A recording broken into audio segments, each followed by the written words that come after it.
নতুন এরকম সাধারণ প্লেট নেবেন, নেবার পরে এটাকে এভাবে কাটবেন, কাটার পর দেখেন এটা খুলে যাবে, এটাকে ফেলে দিলেন। এই যে দেখেন শিকড় কত সুন্দর আসে। এই মাটিটা যেন না ভাঙে, রোপণ করবে, এটা আপনার জায়গা যেখানে রোপণ করবেন, এভাবে মাটিটাকে সরাবেন। এই যে দেখেন, এবার লাগাবেন কতখানি, এত দূর না, এই সেম সেম লাগাতে হবে। এবার সোজা কিন্তু এভাবে রোপণ করবেন না, রোপণ করবেন আপনি যেখানে রোপণ করবেন সেখানকার দক্ষিণ দিকে। এই যে দেখেন, এইভাবে রোপণ করবেন দক্ষিণ দিকে বাঁকা করে, কিন্তু প্রসেস এই দেখেন এই মাটির লেভেল থাকবে।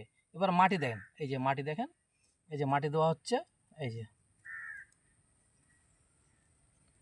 এভাবে বাঁকা থাকবে। এই যে রোপণ হয়ে গেল। এবার কি করবেন, এভাবে চাপ দেবেন না, এভাবে হালকা করে মাটি দিবেন।